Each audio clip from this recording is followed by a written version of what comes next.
بسم اللہ الرحمن الرحیم، السلام علیکم ورحمۃ اللہ۔ نواز شریف نے جو گلگت بلتستان کے اندر تقریر کی، وہ تقریر اس کو مہنگی پڑ گئی اور اس کو ملک سے بھاگنا پڑا، ملک سے اس کو بھگا دیا گیا اور یہ وارننگ شہباز شریف کو دی گئی، شہباز شریف کو کنوے کیا گیا نواز شریف کے متعلق کہ آپ کا بھائی ایک بار پھر سے انقلابی بننے کی کوشش کر رہا ہے، لہٰذا اس کو نکیل ڈالی جائے، اس کو لگام ڈالی جائے۔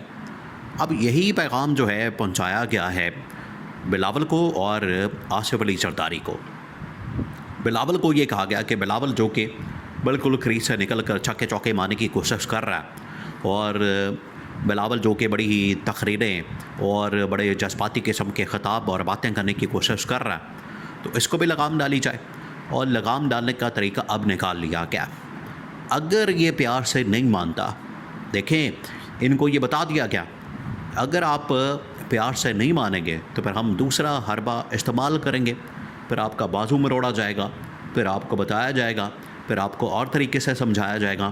اور اسی طریقے سے آصف علی زرداری کو بھی کنوے کیا گیا ہے، اسی طریقے سے آصف علی زرداری کو بھی یہ میسج پاس آن کیا گیا ہے کہ 28ویں ترمیم کو آپ نے ہر صورت میں سپورٹ کرنا ہے، پاس کرنا ہے۔ دیکھیں اس وقت مسئلہ کیا بنا ہوا ہے، دو اس وقت مسئلے سب سے بڑے بن چکے ہیں۔ ایک تو گلگت بلتستان کا الیکشن ہے اور وہاں پر آنے والی گورنمنٹ ہے۔ اب نون لیگ اور پیپلز پارٹی دونوں کی خواہش ہے کہ وہاں بھی ہماری گورنمنٹ بن جائے، ہمارے لوگ آ جائیں، ہم اپنی وہاں پر گورنمنٹ بنا لیں، حکومت بنا لیں۔ یہ نون لیگ اور پیپلز پارٹی کی خواہش ہے، لیکن اب اسٹیبلشمنٹ کبھی بھی ان کے اوپر بھروسہ نہیں کر سکتی۔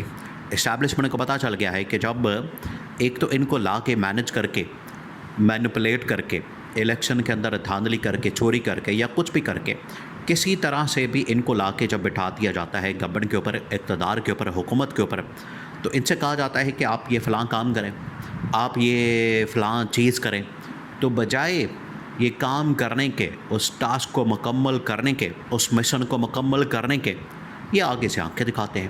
اس طرح سے اب 28ویں ترمیم کے اوپر ان کی جانب سے مسائل پیدا کیے جا رہے ہیں۔ تو اسٹیبلشمنٹ نے فیصلہ کر لیا کہ اب کسی صورت بھی گلگت بلتستان کے اندر، آزاد کشمیر کے اندر ان کو گورنمنٹ نہیں دینی، ان کو حکومت نہیں دینی۔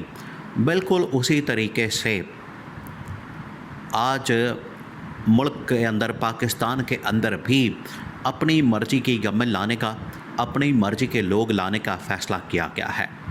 اب یہ اسٹیبلشمنٹ کو چلیں، دیر سے سمجھ آئی، دیر آئے درست آئے، ان کو اب اس چیز کا اندازہ ہو گیا، ان کو اب اس چیز کا آئیڈیا ہو گیا، انہیں اس چیز کا پتہ چل گیا۔ دیکھیں اسٹیبلشمنٹ تو پچھلے 1.5 سال سے، 2024 کے اندر جب ان کی گورنمنٹ بنتی ہے تو 1 سال تو اس کے اندر ایسے گزر جاتا ہے کہ ملک کی حالات کو بہتر کریں، یہ ٹھیک کریں، وہ ٹھیک کریں، اور اسی دوران ہی 26ویں ترمیم آ جاتی ہے، 27ویں ترمیم آ جاتی ہے، 1 سال تو اس کے اندر گزر جاتا ہے۔ اب جو پچھلا 1.5 سال کا عرصہ ہے وہ گزر گیا ہے انٹرنیشنل لیول کے اوپر ہونے والی ڈیولپمنٹس میں، سیکیورٹی کے معاملات میں، دہشت گردی کے واقعات میں، پاکستان انڈیا کی جنگ کے اندر، بالکل اسی طریقے سے ایران امریکہ جنگ کے اندر۔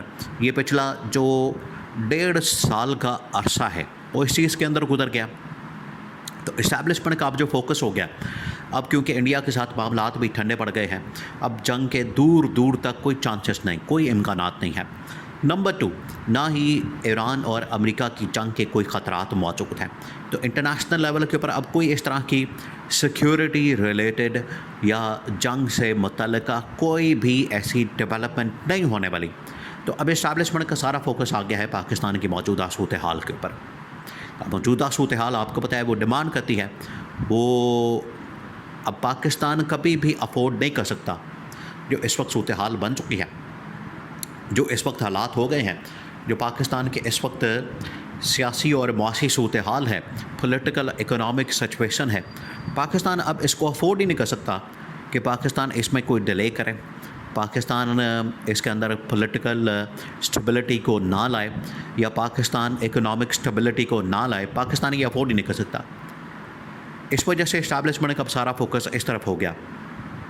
اسٹیبلشمنٹ نے یہ ریلائز کیا کہ آج ان کو 28ویں ترمیم کے لیے کہا گیا، کیونکہ 28ویں ترمیم کی وجہ سے پاکستان کے اندر جو گورننس کا ماڈل ہے وہ اس طرح کے ہم نے بنانے ہیں۔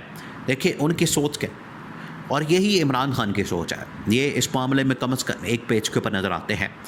جو اس وقت اسٹیبلشمنٹ کی سوچ ہے کہ ہم نے پاکستان کے لیے اس طرح کا ماڈل بنانا ہے کہ وہ پاکستان کو ڈیلیور کر سکے، پبلک کو ڈیلیور کر سکے، لوگوں کو ڈیلیور کر سکے، بتا سکے کہ یہ جو اوپر گورنمنٹ بیٹھی ہے یہ عوام کے لیے کام کر رہی ہے اور اس کی وجہ سے عوام کو فائدہ ہو رہا ہے۔ جبکہ موجودہ جو اس وقت نون لیگ اور پیپلز پارٹی کی گورنمنٹ ہے، موجودہ جو اس وقت زرداری اور شہباز شریف کی گورنمنٹ ہے، یہ ڈیلیور نہیں کر پا رہے۔ یہ ان کو کہا جا رہا ہے کہ 28ویں ترمیم آپ نے اس لیے کرنی ہے تو پاکستان کے اندر حالات بہتر ہو سکیں، یہ کر نہیں رہے۔ ان کو پتہ ہے کہ پاکستان کی بہتری کے اندر ان کا نقصان ہے، پاکستان بہتر ہوگا ان کا نقصان ہوگا، ان کا سیاسی نقصان ہوگا، ان کی لوٹ مار کا نقصان ہوگا، یہ وہ کرنا نہیں چاہتے۔ تو اسٹیبلشمنٹ کی جانب سے جس طریقے سے نواز شریف کا پیغام دیا گیا اور نواز شریف کو بھاگنے پر مجبور کیا گیا ہے، بالکل اسی طریقے سے اب پہلے تو بلاول کو لگام ڈالی گئی ہے، بلاول کو اب وہاں پر لگام ڈال کے تو وہاں سے نکالا گیا اور گلگت بلتستان کے اندر اب اس کی مزید تقریریں، وہاں پر اس کے مزید باتیں اور مزید خطاب اور مزید چیزیں بالکل روک دی گئی۔ اور پچھلے 2-4 دن مسلسل جو اس کی جانب سے تقریریں کی گئیں، باتیں کی گئیں، اس کو ٹی وی کے اندر بالکل سینسر کر دیا گیا، چلایا ہی نہیں گیا، آن ایئر ہی نہیں کیا گیا۔ یہ حالات بناتی ہیں تو یہ ان کی اپنی جو مسٹیکس ہیں، غلطیاں ہیں، بلنڈر ہے، وہ سامنے آ جاتے ہیں۔ بالکل اسی طریقے سے نواز شریف کو یہ فارغ کیا گیا اور اب آ گئی ہے باری آصف علی زرداری کی۔ کیٹیگوریکلی پیغام اس کو بھیجا گیا، کیٹیگوریکلی اس کو بتا دیا گیا اور 2 ٹوک انداز میں ان کو کہا گیا ہے کہ آپ ہاں نا میں جواب دیں۔ اگر تو آپ 28ویں ترمیم کے حق میں ہے، 28ویں ترمیم کرنا چاہتے ہیں اور 28ویں ترمیم میں ہمیں سپورٹ کریں گے تو سو بسم اللہ، ہم آپ کے ساتھ ہیں، آپ ہمارے ساتھ ہی رہیں، کوئی مسئلے والی بات نہیں ہے۔ آپ جس طرح سے جیسے چاہیں ایوان صدر کے اندر اپنا وقت گزاریں، ٹائم گزاریں، جو کرنا چاہتے ہیں کریں، اور 28ویں ترمیم کو آپ نے ہر حال میں پاس کرنا ہے۔ اگر آپ یہ نہیں کرتے تو پھر اس کے بعد مسئلہ ہوگا، مسئلہ یہ ہوگا پھر آپ کو نکال دیا جائے گا اور آپ کو آخری تقریر کا، آخری خطاب کا موقع بھی نہیں دیا جائے گا۔ اگر آپ تقریر کریں گے، خطاب کریں گے تو اس میں آپ پھر اپنا استعفیٰ پریزنٹ کریں، اس میں آپ اپنی بات کریں، اپنا ریزگنیشن دیں اور گھر جائیں۔ یہ ان کو کہہ دیا گیا۔ تو اب اسٹیبلشمنٹ کا آپ سمجھیں کہ پارا ہائی ہو گیا، ان کو اندازہ ہو گیا، انہیں پتہ چل گیا ہے کہ اب مزید افورڈ نہیں کیا جا سکتا، ان کو برداشت نہیں کیا جا سکتا، ان کی نااہلی، نالائکی، کرپشن، لوٹ مار کو مزید برداشت نہیں کیا جا سکتا۔ اگر ہم ان کو مزید برداشت کریں گے تو ملک کا نقصان ہوگا، پاکستان کا نقصان ہوگا، پبلک کا نقصان ہوگا اور اسٹیبلشمنٹ کا نقصان ہوگا۔ یہ بالکل واضح ہو گیا ہے۔ تو یہ پیغام ان کو دیا گیا ہے۔ تو اسٹیبلشمنٹ کا جو پیغام ہے نواز شریف کو، نواز شریف تو دوڑ گیا، اب باری بلاول کی اور آصف علی زرداری کی لگ گئی ہے۔